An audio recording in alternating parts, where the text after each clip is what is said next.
Salam jumpa pemirsa, apa kabar? Saya David Plaikol kembali bersama dengan Anda di Special Talk Show bersama dengan BP PAUD. Ini dengan BP PAUD dan Dikmas NTT. Ya, ini agak gugup juga nih kesempatan ini, tapi ya karena memang segala sesuatu telah tersedia untuk kita semua. Kalau kita berbicara tentang pelaksanaan pengembangan model PAUD dan Dikmas di Nusa Tenggara Timur, agak gugup juga nih.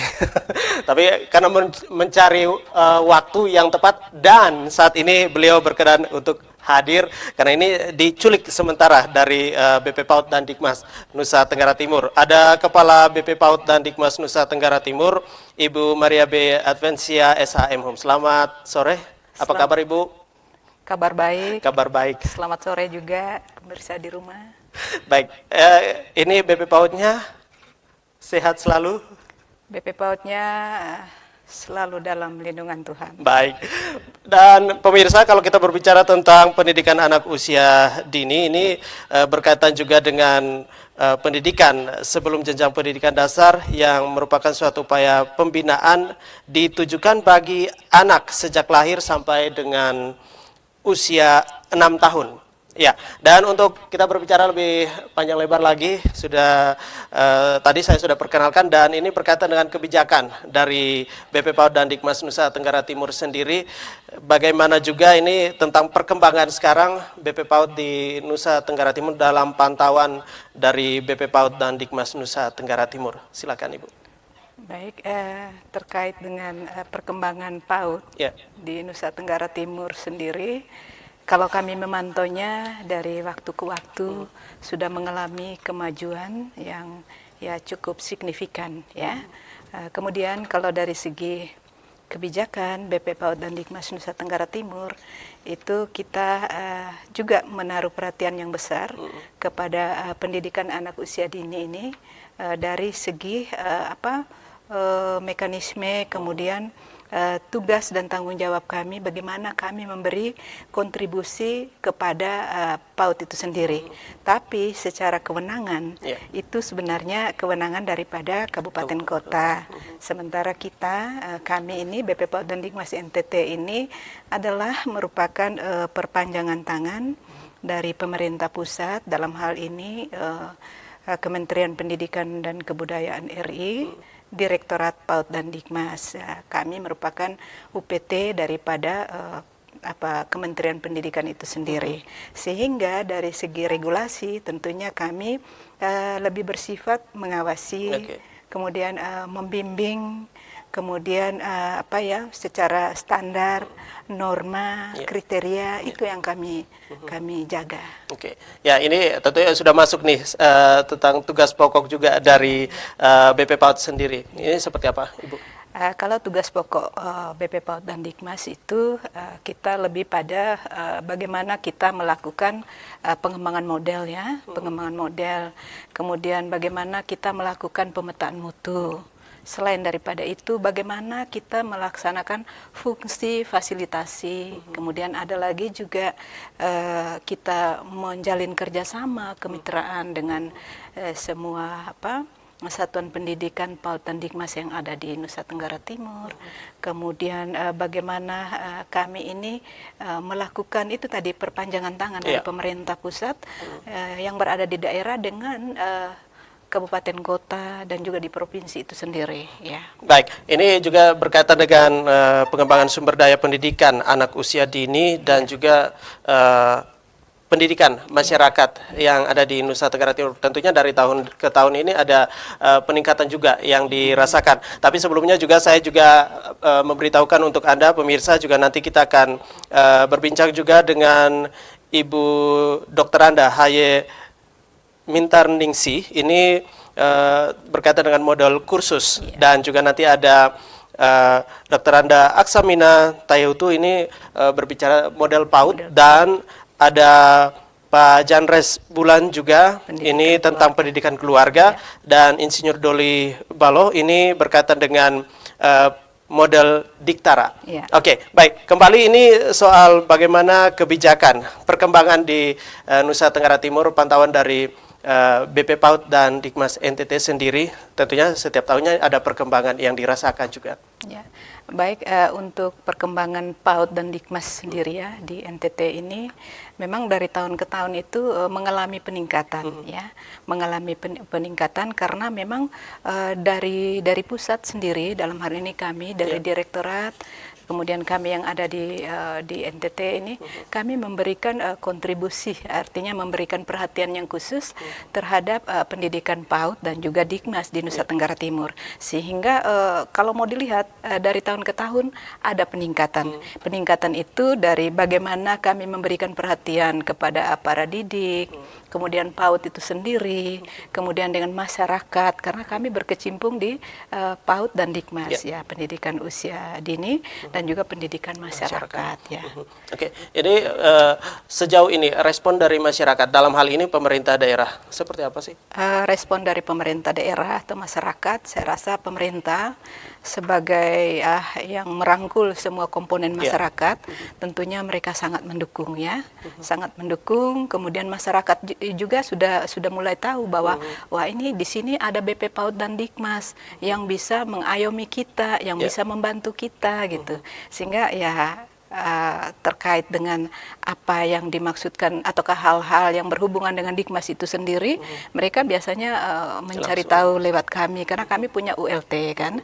Dari ULT itu mereka bisa mengakses apa saja yang bisa membantu mereka sehingga mereka bisa dengan sendirinya bisa memperbaiki hidupnya, kemudian mengakses bantuan-bantuan yang bisa menjadikan mereka lebih baik, lebih mandiri dan lebih terarah apa yang mau dilaksanakan. Baik, dan tentu juga ini perpanjangan tangan juga ya, Ibu, tentang pengembangan model. Nah, ini siapa saja sih yang terlibat? Kalau untuk pengembangan model jelas banyak yang terlibat ya. Selain BP PAUD dan Dikmas itu sendiri, kemudian di BP PAUD Dikmas itu ada Pamong ya, Pamong. Kemudian kami bekerja sama juga dengan kabupaten kota. Dalam hal ini lebih fokus yang mendekati sama seperti kami tusinya, itu Kabid PAUD PNF di kabupaten kota. Kemudian masyarakat tentunya, masyarakat yang berada di lokus tempat kami melakukan uji coba, kemudian stakeholder lainnya, misalnya kami juga bekerja sama dengan akademisi dari universitas, dalam hal ini Universitas Nusa Cendana, kemudian Unika, yang mereka akan memberikan pemikiran, kontribusi dalam melakukan ataukah menciptakan sebuah model yang mana model ini bisa dikembangkan atau dipakai di masyarakat PAUD dan Dikmas. Oke, ambil contoh mungkin salah satunya, Ibu. Salah satunya misalnya model PAUD ya. Model PAUD itu kita membuat model PAUD dengan judul, ada salah satu judul yang saya tidak salah, abrasi pantai.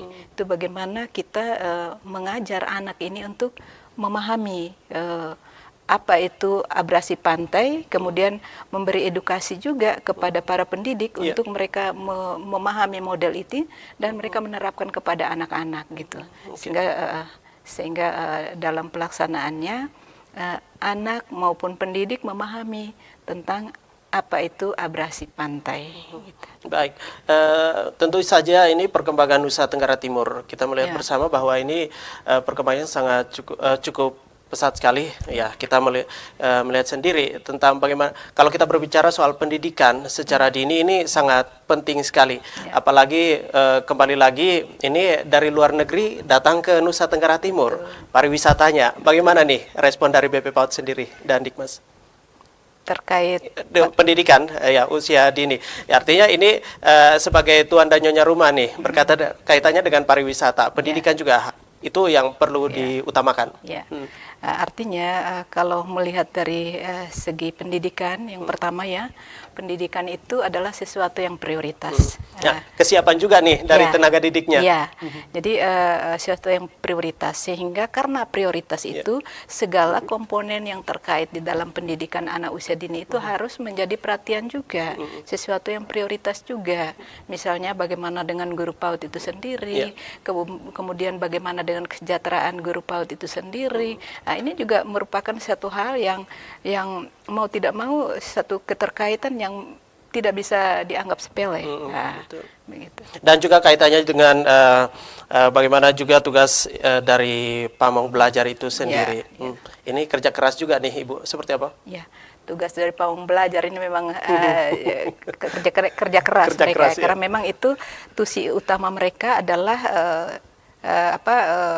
belajar mengajar ya, yang pertama. Kemudian bagaimana mereka mengevaluasi suatu program. Kemudian juga bagaimana mereka mengimplementasikan. Itu ada dalam aturan mereka ya, aturan yang harus mereka buat. Kalau saya tidak salah itu di dalam PP nomor 10, kalau saya tidak salah ya. PP nomor 10 tahun 2010 kalau saya tidak salah. Itu jelas tugas daripada seorang pamong. Oke, baik. Dan ini tentu dari kerja keras dari BP PAUD dan Dikmas Nusa Tenggara Timur sendiri mempunyai satu tujuan juga. Seperti apa, Ibu? Tujuan daripada BP PAUD dan Dikmas yaitu tujuan kami yaitu itu tadi, kita melihat kembali tusi kita. Tusi utama kita adalah bagaimana kita melakukan pengembangan model. Nah, model kami didukung oleh para pamong belajar kami. Yang sebentar nanti saya juga bakal tanyakan. Itu. Kemudian bagaimana kami mampu melakukan pemetaan mutu. Ini dua tusi kami. Kemudian bagaimana kami melakukan fungsi fasilitasi kami. Jadi itu. Jadi terkait dengan tujuan kami sebenarnya adalah itu tadi, pamong harus mampu mengembangkan model yang sebanyak-banyaknya. Kemudian dari model itu dapat diterapkan di masyarakat.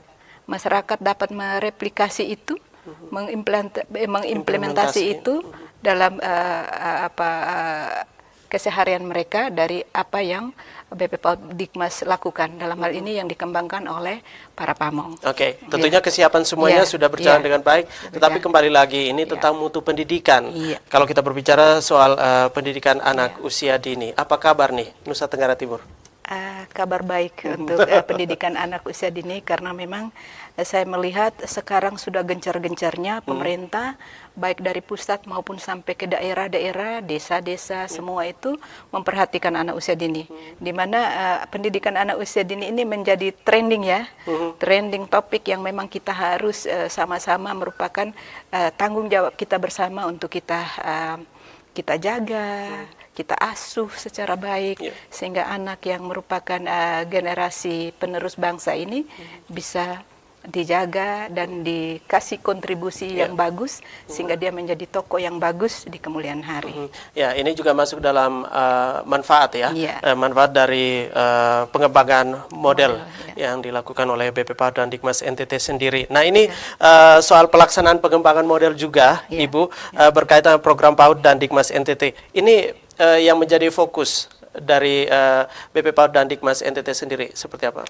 Yang menjadi fokus yaitu tadi kita kembali pada apa sih tugas dan tanggung jawab dari BP PAUD dan Dikmas, apa sih yang mereka geluti. Jadi yang kami gelut itu lebih pada PAUD dan Dikmas, bagaimana pengembangan PAUD dan Dikmas, bagaimana pendidikan masyarakat, sehingga model-model kami itu menjawab itu. Bagaimana kita membuat suatu model yang menjawab kebutuhan atau tuntutan bagi PAUD. Kemudian bagaimana kita membuat satu model yang bisa menjamin atau memberikan edukasi ataukah memberikan rambu bagi masyarakat untuk dia bisa mengikuti secara baik ya. Baik, para model ini ya artinya langsung terjun ke lapangan dan mengetahui dalam tanda kutip keluh kesah dari masyarakat itu sendiri dan bagaimana kebutuhan juga dari PAUD tentunya di lapangan. Nah, dalam perkembangan juga tentu juga ini setiap harinya atau setiap minggu, setiap bulan dari BP PAUD dan Dikmas sendiri mengevaluasi apa saja yang menjadi kebutuhan. Artinya ini juga untuk menjadi nomor satu juga nih. Pendidikan nomor satu seperti apa, Ibu? Ya, jadi itu tadi kembali lagi saya katakan bahwa terkait pendidikan ini nomor satu. Nah, supaya pendidikan ini bagus, apa kiranya? Apa yang mau kita buat? Nah, model apa yang mau kita kembangkan? Kembali kita mengevaluasi. Kira-kira model yang kita terap kemarin itu, tahun kemarin, sudah cocok, sudah bisa diterapkan atau belum? Kemudian, seandainya tahun ini kita ingin menerapkan model, tentunya terlebih dahulu itu kita melakukan semacam turun ke lapangan untuk kita melihat kira-kira kondisi di sana itu apa yang dibutuhkan, apa yang menjadi masalah. Nah, masalah itu yang kami angkat. Itu berapa lama? Artinya mungkin ini tengah semester atau satu semester ya untuk terjun ke lapangan? Biasanya untuk menghasilkan sebuah model itu ya, tentu ada rujukan ya, ada rujukan. Di sini rujukan regulasi yang mana kalau untuk model itu sendiri kami memakai Perdirjen 2 2016 di mana itu semua sudah jelas. Di situ ada tahapan-tahapan sebuah model sampai dia menjadi model yang bisa divalidasi dan bisa diimplementasi, itu semua sudah ada.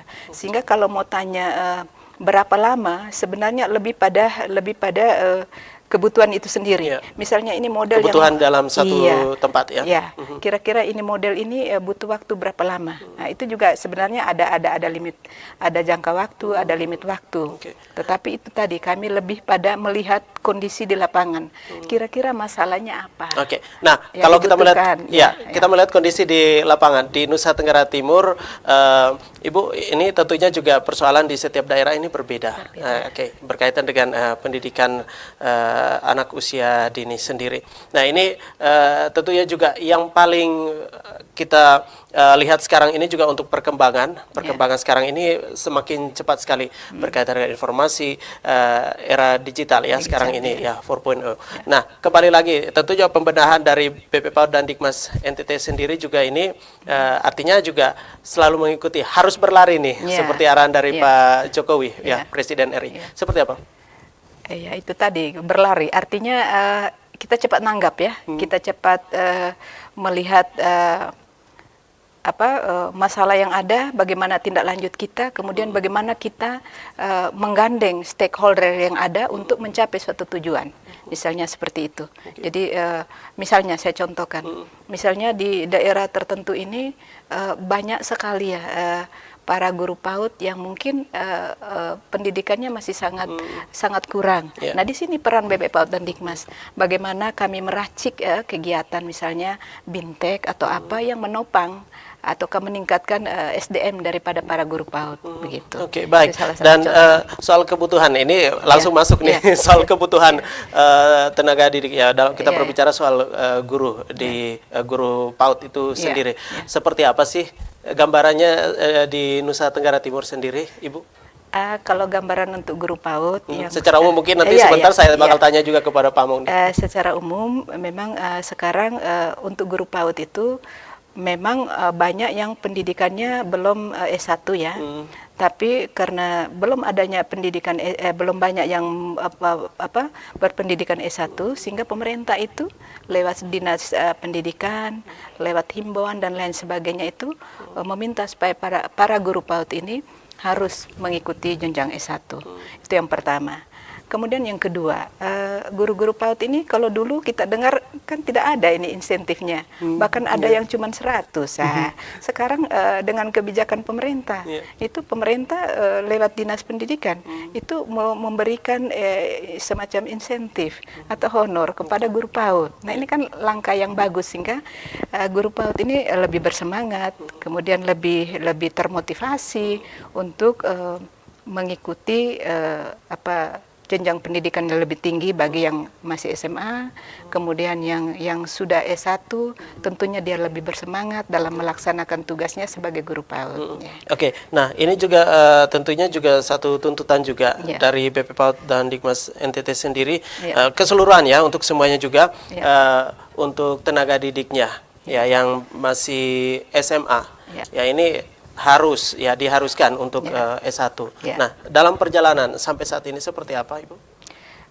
Itu tadi yang tadi saya sudah gambarkan. Jadi BP PAUD dan Dikmas jelas tidak bisa menyekolahkan ini tenaga pendidik PAUD yang masih SMA ini ke S1, itu belum ada.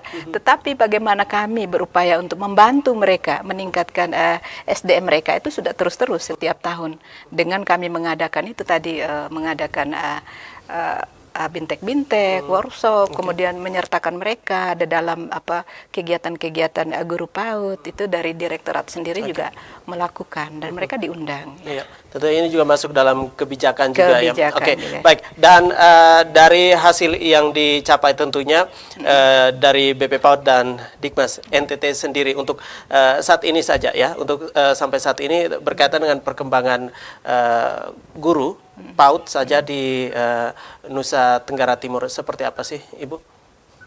Perkembangan guru PAUD. Ya itu tadi saya katakan bahwa perkembangan guru PAUD ini sudah memang kalau lihat dari ini artinya ini sudah kalau kita lihat untuk wilayah Nusa Tenggara Timur sendiri yang empunya nih seperti apa? Apakah sudah merata di NTT sendiri wilayah di kabupaten kota ataukah masih ada juga yang belum? Kalau dikatakan merata itu kan tentunya kita butuh barometer ya, butuh barometer sebagai ukuran supaya kita bisa mengatakan bahwa rata. Tapi ketika kita hanya mungkin memonitor dari jauh, saya hanya bisa mengatakan bahwa begini, untuk guru PAUD memang itu sudah ada lirikan pemerintah, artinya pemerintah punya niat untuk bagaimana meningkatkan SDM guru PAUD itu dengan berbagai cara. Contohnya tadi meminta supaya dari Dinas Pendidikan mungkin bisa membantu mereka untuk ikut S1, kemudian dari kita sendiri BP PAUD dan Dikmas kita mengadakan workshop peningkatan SDM daripada guru PAUD. Gitu. Langsung masuk ke workshop nih, keliling-keliling Nusa Tenggara Timur seluruhnya sudah? Untuk keliling-kelilingnya saya belum semua ya, tapi bagaimana saya menghimpun dari semua kabupaten kota ini sudah 3 tahun berturut-turut saya lakukan. Baik, dan nanti saya juga bakal tanya juga tentang ini berkaitan dengan model kursus dan juga model PAUD tentang pendidikan keluarga, pemirsa, bersama dengan narasumber yang sudah hadir di studio juga. Untuk sementara Ibu Kepala BP PAUD dan Dikmas NTT bersabar sebentar ya. Nanti untuk Anda juga pemirsa kami segera kembali tetap di spesial talk show bersama dengan BP PAUD dan Dikmas Nusa Tenggara Timur.